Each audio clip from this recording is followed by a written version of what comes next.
قال النبي صلى الله عليه وسلم الصيام والقرآن يشفعان للعبد او كما قال عليه الصلاة والسلام۔ معزز برادران اسلام، برادران ملت، رمضان کریم کا آج پہلا جمعہ ہے جس میں ہم سب جمع ہیں۔ اللہ کا ہم پر بہت بڑا کرم اور احسان ہے کہ اللہ نے ہمیں رمضان میں بقا دی اور رمضان المبارک تک ہمیں پہنچا دیا۔ قرآن مجید کی آیت مبارکہ میں نے آپ کے سامنے تلاوت کی ہے۔ اللہ تعالیٰ فرما رہے ہیں کہ یہ رمضان کا مہینہ، یہ وہ قدر و منزلت کا مہینہ ہے انزل فیہ القرآن، جس میں قرآن اتارا گیا۔ یہ وہ بابرکت مہینہ ہے، یہ وہ مقدس مہینہ ہے جس میں قرآن پاک کو اتارا گیا ہے۔ ہدی للناس، لوگوں کے لیے ہدایت ہے، لوگوں کے لیے ہدایت کا سرچشمہ ہے۔ یہ مہینہ بھی قرآن مجید بھی یہ لوگوں کے لیے ہدایت ہے اور وضاحت ہے اور واضح دلائل ہیں ہدایت سے اور فرقان سے۔ فرمایا فمن شہد منکم، تم میں سے جو شخص بھی اس رمضان کریم کے مہینے کو پالے، فلیصم، ہو اس کو چاہیے وہ ضرور روزہ دار ہو جائے، روزہ رکھے۔ ومن کان مریضا، جو کوئی شخص مریض ہو، بیمار ہو، روزہ نہ رکھ سکتا ہو، او علی سفر، یا سفر میں ہو، اس شخص کو روزہ چھوڑنے کی اجازت ہے۔ فعدۃ من ایام اخر، لیکن بعد میں آنے والے ایام میں اس کی قضا کرے، معافی نہیں ہے روزے کی، بعد اس کی قضا کرے گا۔ بہت ہی مقدس مہینہ، اس مہینے کی تقدیس کو، عظمت کو، نعمت کو، اس مہینے کی قدر و منزلت کو بیان کرنے کے لیے الفاظ نہیں ہیں ہمارے پاس۔ جو اللہ رب العزت نے فرما دیا کہ بہت ہی برکت والا مہینہ ہے، بہت ہی عزت والا مہینہ ہے، ہدایت والا مہینہ ہے، لوگوں کے لیے ہدایت کا سرچشمہ ہے، حق و باطل میں فرق کر دینے والا یہ مہینہ ہے۔ اس کے اندر ہم نے یہ کتاب اتاری ہے، یہ قرآن اتارا ہے، اور یہ قرآن لوگوں کے لیے ہدایت، نصیحت، رہنمائی کا باعث ہے، اور لوگوں کو حق و باطل کے درمیان تفریق کر دینے والی یہ کتاب ہے۔ اور فرمایا کہ اس مہینے کا اعزاز و اکرام یہ ہے، تم میں سے جو شخص بھی اس مہینے میں موجود ہو اس میں ضرور روزہ رکھے۔ کوئی مجبور ہے، لاچار ہے، بیماری ہے، سفر ہے، تو اس کو اجازت ہے کہ روزہ چھوڑ سکتا ہے، اور بعد میں جب صحت کے حوالے سے بہتری آ جائے، سفر سے اقامت میں آ جائے، تو اس کی قضا کرے۔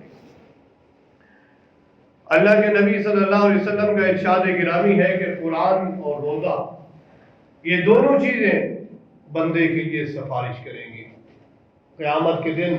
روز قیامت جس کی ہولناکی بہت ہی خطرناک ہے، جس کے مناظر بہت ہی خطرناک ہوں گے، اس وقت بندے کو سفارش میں ملیں گے تو یہ قرآن ملے گا یا رمضان ملے گا، اور قرآن اور رمضان اسی کو ملیں گے جنہیں رمضان اور قرآن کو عزت و قدر و منزلت کے ساتھ گزارا ہوگا۔ رمضان میں روزے رکھے، تراویح پڑھی، قرآن کی تلاوت کی، ان کی عزت و تکریم کی ہے، تو یہ اس شخص کو سفارش کر کے جنت تک ضرور پہنچا دیں گے۔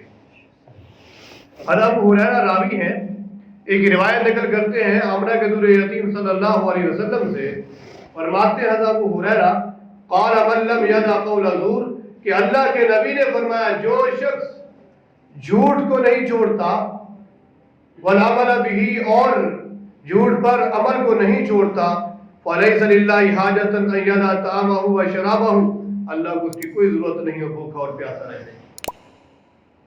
جو روٹین اس کی پہلے سے تھی، جھوٹ، بددیانتی، دھوکہ، کام چوری، اگرچہ یہ عادتیں یہ نہیں چھوڑتا اپنی، رمضان میں روزہ دار ہو کر بھی یہ بری خصلتوں سے باز نہیں آتا، اسی طرح جھوٹ، اسی طرح حسد، اسی طرح کینہ، اسی طرح خیانت، بددیانتی اپنی سابقہ روٹینوں کے ساتھ چل رہی ہے، روزہ دار بھی ہے اور اپنے برے اعمال کو چھوڑتا نہیں ہے، تو اللہ کے نبی فرما رہے ہیں کہ ایسے شخص کے روزے کا کوئی فائدہ نہیں ہے، ایسے شخص کے بھوکا اور پیاسا رہنے کی رب کو کوئی ضرورت نہیں ہے۔ معلوم ہوا کہ محض روزہ رکھنا کافی نہیں ہے، روزہ رکھ کر اعمال صالحہ کو کرنا اور اعمال سیئہ کو چھوڑنا یہ بھی ضروری ہے. اعمال سیئہ کو چھوڑنا بہت ضروری ہے. بعض دفعہ آدمی گپ شپ میں کام کے اندر رہتے ہوئے ایک دوسرے سے گپ شپ میں گالم گلوچ کر دیتا ہے. یہ بھی کسی صورت میں جائز نہیں. بلا وجہ کسی پر تنقید، کسی پر الزام، یہ بھی کسی طرح جائز نہیں ہے. ہر وہ عمل جس کو اللہ کے نبی صلی اللہ علیہ وسلم نے کیا ہے یا کرنے کی ترغیب دی ہے یا کرنے کا حکم دیا ہے وہ کیا ہے. ہر وہ عمل جیسے اللہ اور اس کے رسول نے منع فرمایا ہے اس سے ہر حال میں رکا جائے، اس کو ہر حال میں چھوڑ دیا جائے اور اس سے کنارہ کشی اختیار کر لی جائے، اللہ سے توبہ کر لی جائے. اللہ کی غلطی ہو چکی آئندہ نہیں ہوگی، اب کے لیے معاف فرما دیجیے. اپنے کیے پر نادم اور شرمندہ ہو، آئندہ نہ کرنے کا پختہ ارادہ کر لے، اللہ سے معافی مانگے، اللہ تعالیٰ لمحہ بھر میں معاف فرما دے. یہ رمضان کریم کا مہینہ نیکیوں کا سیزن ہے، مغفرت کا موسم ہے. یہ نیکیوں کا سیزن ہے، مغفرت کا موسم ہے. یاد رکھیے روزے دار کے لیے بڑی عظمت ہے، روزے دار کے لیے بڑی عظمت ہے. اللہ تعالیٰ فرماتے ہیں الصوم لی وانا اجزی بہ. حدیث قدسی ہے کہ یہ روزہ میرے لیے ہے اور یہ روزے کی جزا میں خود ہوں، پھر اس کی جزا میں خود ہوں دوں گا. روزہ میرے لیے ہے اور میں خود ہی اس کی جزا دوں گا. دیکھیے جو شخص روزہ رکھ رہا ہے اس کے اندر اخلاص اور اللہ کی رضا موجود ہے. اگر وہ لوگوں کے سامنے نہیں کھاتا تاکہ لوگ نہ دیکھیں، چھپ کے تو کھا سکتا ہے نا، کسی کمرے میں جا کے تو کھا سکتا ہے نا. وضو کرتے ہوئے کولی جب کرتا ہے تو پانی کے قطرے کو گلے میں نہیں جانے دیتا. اگر وہ گلے میں تھوڑا سا پانی جانے دے اپنے پیٹ کی طرف تو لوگوں میں سے کوئی لوگ محسوس نہیں کر رہے، اللہ دیکھ رہا ہے. یہ شخص اللہ کے دیکھنے سے ڈر رہا ہے اور اللہ کی رضا کے لیے بھوک اور پیاسا رہ رہا ہے. تو فرمایا صوم لی، یہ روزہ خالصتاً میرے لیے ہے، وانا اجزی بہ، میں خود اس کی جزا ہوں، مطلب اس کا بدلہ میں خود ہی روزہ دار بتا کروں گا. تو ہم میں سے کتنے ہم کم وقت ہو جائیں گے اگر ہم نے روزوں کو چھوڑ دیا ہے معمولی کسی کمزوری کی وجہ سے. یاد رکھیے روزے دار کی بڑی فضیلت ہے. روزہ دار کے لیے پانی کے اندر مچھلیاں دعائیں مغفرت کرتی ہیں، بلوں کے اندر چیونٹیاں دعائیں مغفرت کرتی ہیں، ہواؤں کے اندر پرندے بھی روزہ دار کے لیے دعائیں مغفرت کرتے ہیں. کتنا سعادت مند ہے روزہ دار. روزہ دار اللہ تعالیٰ کو اتنا پسند ہے کہ اللہ تعالیٰ فرماتے ہیں اس کا سونا بھی عبادت ہے، اس کا سانس لینا بھی عبادت کرا دی تھی اللہ رب العزت نے. روزے دار جو سانس لے رہا ہے اللہ اس کو سانس لینے پر بھی اجر دے رہے ہیں.